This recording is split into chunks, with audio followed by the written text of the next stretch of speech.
So I was playing this tournament, and I raised with pocket jacks, and he goes all in. So I don't know if I'm supposed to call or what should I do? Nobody likes pocket jacks. Nah. No, I don't know. I don't hate him. Yeah, I don't hate him.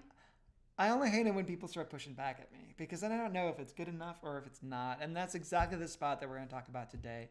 This hand comes from a bounty tournament at the Venetian where I raised with pocket jacks and my villain went all in. So let's jump to the hand, okay? Sure. So the blinds are 1,000, 2,000 right now. And it's a big blind ante of 2,000 chips. And you have? Pocket jacks. No, how much in chips? Oh, I have 80,000 chips. I've got 40 big blinds, which is pretty good. That's really good. Yeah. And how close are you to the money? Okay, so at this point, I think there were 15 or 14 players left, and the top 12 are going to get paid. Super, super close. Yeah, so pretty close to the money. Okay, so... But it is a bounty tournament, so you don't have to actually make the money to make money, if that makes sense. So you're on the button. Yeah. You have pocket jacks. Yeah. Right, but you have one... was he a raiser? Yes. I can't tell what that says. 7,500. 7,500. Right, and the blinds were 2,000. So it's pretty big. That's bigger than usual. That's right? a big raise. So that's a little bit concerning. So normally in a tournament, if the blinds are 1,000, 2,000, the raises you see are going to be 5,000 or so. So 7,500 is a big raise. I would think so. Yeah. Although he's a new player. He's a new player. Don't know him that well. The table just went from 3 to 2, and he was one of the people that moved when the third table broke. But the other guy that moved was the guy on my left here who had a lot of chips and a lot of cocktails. Okay, a lot of chips equals a lot of cocktails equal a lot of chips. Well, not always, okay. Not always. But that's the lesson. Yeah, drink a lot and then you will win tournament poker. That is the lesson from today. Class dismissed. Thank you. Bye. No, but he was really loose and splashy. So it might be that he was raising pretty big because he had this loose, splashy guy in the big blind or the small blind, and he just wanted either to get rid of him or to get him to like call off with a weak hand. I don't know. And this is where you speculate. Exactly. Everybody speculates because he's a new player and you've never played with him anywhere. Right. So theory one is that he's raising big because he's got a big hand, and theory two is he's raising big because this guy is kind of a drunk idiot. I have another theory. Yeah, what's your other theory? Some like weekend players raise a lot. Well, that's true.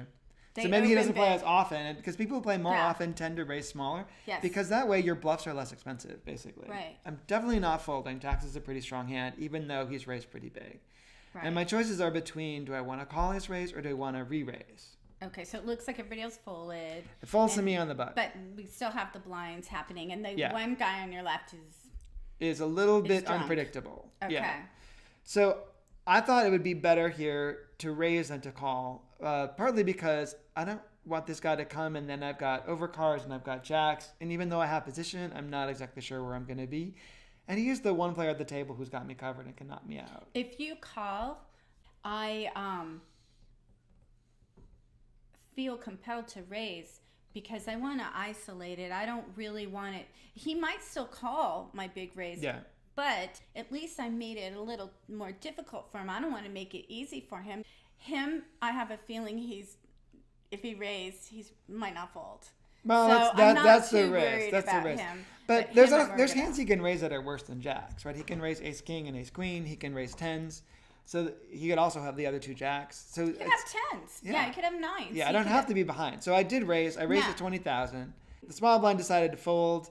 Which is what you wanted. Which is what I wanted. Big and blind, then, but then the new player goes all in, and now I'm like, shoot, what do I do? And you have him covered. I do have him covered. And this is where the decision is. Really, This is why this is important. I mean, And this is why we're talking about the hand, because this comes out that this is the tough part of the hand here. Right. If you lose, you have 10 times the big blind. True. Right. If you win, though, you're in great shape. And it's pretty much for all your chips. That's how you have to look at it. It's not all my chips. I got them covered, and I get a bounty. And this is the point where I always stop and I look at what the odds are. What's the math? And that's what I want to do right now is take a break and look at the math. And then once we know one more thing that you think of first before you think about the math, though? What's that? Does he really want to do a bluff, like make a bluff that close to the money when you've been playing for? Right, but there could be hands that he's raising that he's not bluffing with that are still worse than jacks, right? Some players can do this with ace king. A lot of players do it with ace king. Exactly. ace queen or ace king, maybe. Ace queen or ace king, maybe. And that Maybe queen. And that for maybe sure part is really where it comes down to affecting if I have the right odds to call or not. Is assuming how many times we put ace king and ace queen in his range tells me yes, it's a good call or no, it's a bad call, right? So what we're going to do now is jump over to a calculator and figure out what our odds are. Ta-da! I've set up so the dead money is all the blinds and antes that were folded, and if anybody raised and then folded later on. So what's in the pot? So it's in the pot that no one else has a claim to. Claiming. So it's minus you and the other guy. Exactly. And so we told you the blinds were 2,000 and the 1,000. 1,000, and there's a big blind ante of 2,000. So that's pretty 5. easy. That's 5,000 in dead money. All right? And then my bet was 20,000. Your raise. My raise was 20,000, exactly. Plus the 7. No. Oh, wait. Right. And then his bet was 60,000. But his bet, his 7,500 is now inside that 60,000, right? If I win, I'm going to win 85,000 chips. I'm going to get his 60,000 chips. I'm going to get the 20,000 back that I had 3 bet with, and I'm going to get the 5,000 of dead money. And if I lose, I'm losing 40,000 chips. Because the 20,000 I put in, that's already lost, even though total I'm losing 60,000. From this particular call, I'm losing 40,000 more, right? Right, because that's that's where the odds come in, Exactly. Like so the ratio of the pot odds is I'm getting a little bit more than 2 to 1, 2.125 to 1. And that means that I need 32% equity to call to break even. Okay. When you did do it, you didn't have this chart, this right. graph. Maybe we could talk about that later, how you did it in your head. Well, I mean, I added the pot in my head. And this one was particularly easy because 85 and 40, 2 to 1. 2 to 1 comes up a lot. I just changed 2 to 1 to a fraction. It's 1/3. I need about 33% equity. Exactly. That's perfect. Yeah. Yes. But that's really important because I can't pull up any programs. Right. You're not allowed to touch your phone or calculator. I can't even look at my phone. Exactly. I can't even... and you're freaked out because he just jammed into you and you're like, oh my God. I don't freak out. I freak it's out. Just a tournament. I freak out. You freak out. When people, you're like, oh no, now what do I do? All right. So our target here is 32% equity. Okay. And all other things being equal, if we get 32% equity, we have a break-even call. Okay. So I'm going to go to an equity calculator. This one's called ProPokerTools.com. The one reason I like it, it's because it's a free web tool. You don't have to install any software. And it's a pretty powerful tool. It also lets you play different games, which is pretty nice. You can play Omaha. You can actually play. Oh, you mean plug in the games. You can plug in different games. You don't actually play the games. No. No, but I like this. This is a good one for people who are just starting out because you don't have to install anything. And so we're going to put in my hand, pocket jacks. And let's just do the worst case scenario. Let's say he's got kings and aces, and he's only putting in kings and aces. All right. So the syntax on here, if I want to do every pair above kings, I put in a plus sign. King, king, plus. Okay. All right. What about queens? You don't want to put queens? Well, we'll start out with just kings, right? And we'll see what our equity is. And it says we've got 18.6% equity against an overpair. That's not good. No, because we need 32. We need 32%. Yeah. Do you think it's going to be worse or better if I put in queens? Better, I think. Or the same. Wouldn't it be the same? It's about the same. It's slightly lower. It's lower because of the straight plus? Because of the straights, yeah. Because you can't make as many straights if he's holding Also, two we of don't the know what queens. suits or anything. That's true. So. What if we also give him ace-king suited? Right? Now, on this particular one, the first time I did, I put an ace-king S because that's what you see in a lot of notation. But on this particular calculator, the S means the king of spades.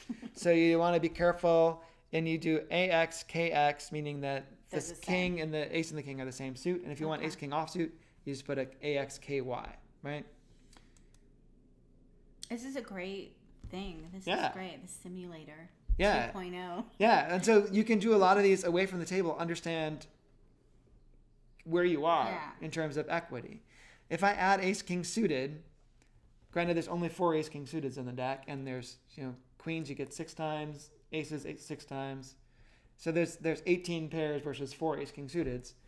Still, we jump from 18.5% to 25%. We're getting there. We're getting there, but we don't need 20. We need more than 25%. Right. All right, so let's put in ace-king offsuit as well here, because that's going to give us a lot more hands that we're doing pretty well against. And that would probably be the worst hand right there. I'm thinking new player, 2 to the money. Yeah, this is probably the worst hand he could have. Maybe the worst hand he would do that with. And I mean, unless it's just straight up crazy, but now I'm notice giving them a lot if he of has ace king offsuit, our equity's up to 36%. and that's way better. That's way better than 32, and that's because we've got 12 hands where we're a slight favorite against, and and now 16 hands where we're a slight favorite versus 18 hands where we're 20% dog. And if he's really reckless, let's give him ace queen suited. Well, then you're in the money. Then you're like. Then for sure, 38%. Sure. Like, if he's doing this with ace king all the time, then we have the equity to call. But we don't know. But we don't know that for sure. So reasons to call. One, we can win a bounty, which you don't even care at this point about the bounty. It's still money. You can still spend the bounty. But as you get closer to the money, the prize pool matters. Look at the big prize at this point. But the bounty's a quarter of the prize pool, so you don't want to pass up too many chances of getting bounties if you've got a close decision, right? 2, the stack says if I call and I win. Oh, that's what I was looking at the beginning. I'm like, if you call and win. If I call and win, then I have a lot of chips. I can take care of the more aggressive, slightly inebriated guy.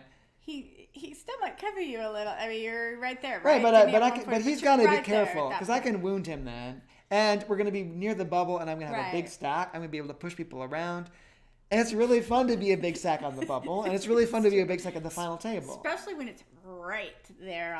Like you were short stack and then you were big stack. It's like whoa. Yeah, and the short stacks are smart to play conservatively, so. Mm-hmm.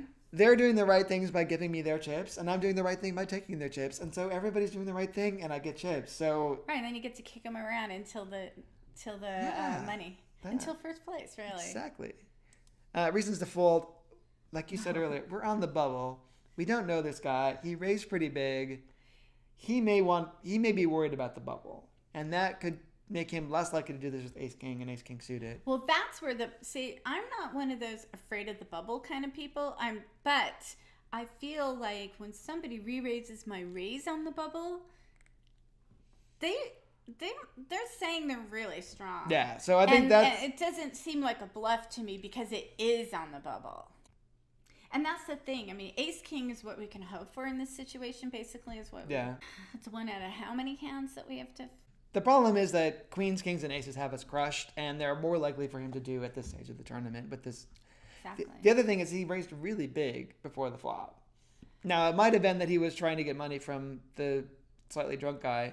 People who don't play as much tend to make huge pot builder raises with their good hands and big raises with their really good hands. You know, cash players are more likely to have that kind of sizing tell. Yes. But it depends on what kind of cash player.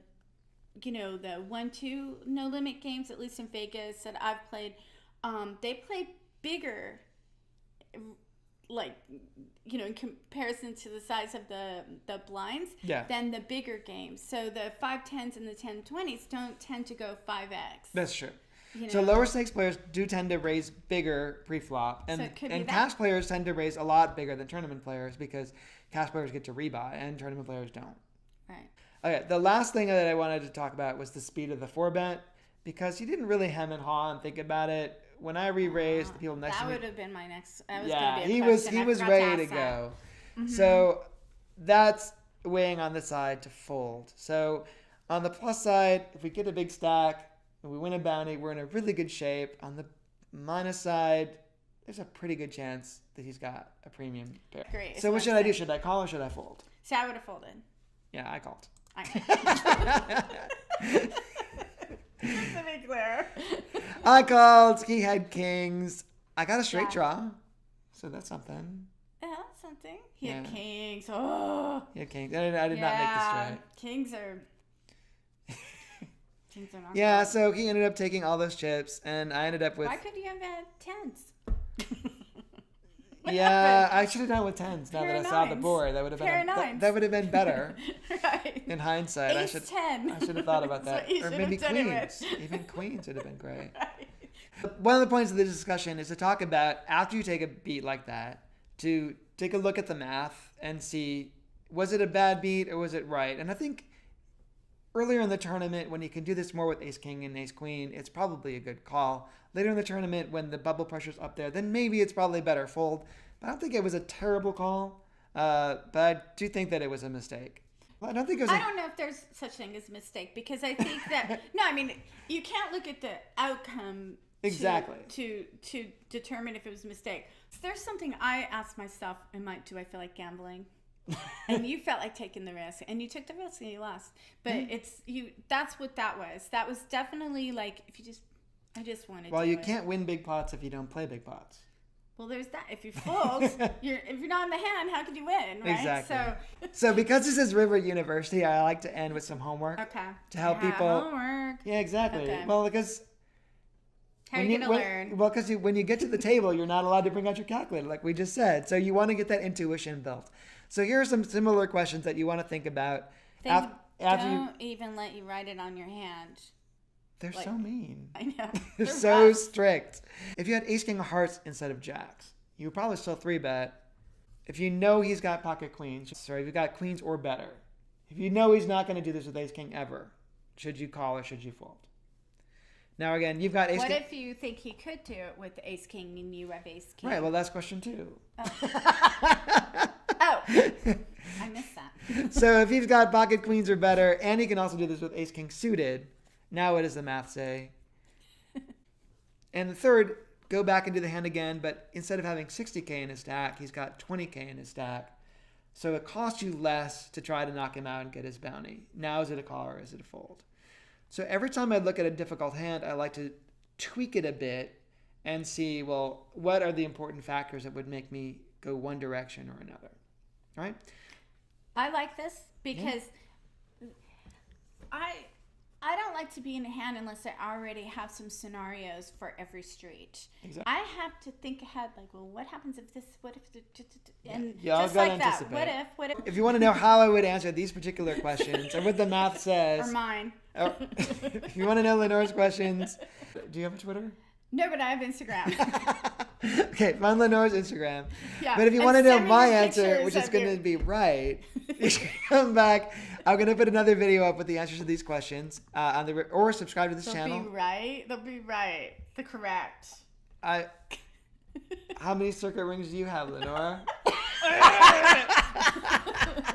If you want to get the math right, you can come back. I'll post another response video in a few weeks or a few days. And you can follow me on Twitter. If you've got other questions, you can ask them in the comments. You can ask them to be on Twitter. And I hope to see you again in the future. Thanks very much, Lynnore. Thank you. Thank you for having me. Oh. It's very nice. I mean, wait, you're at my house.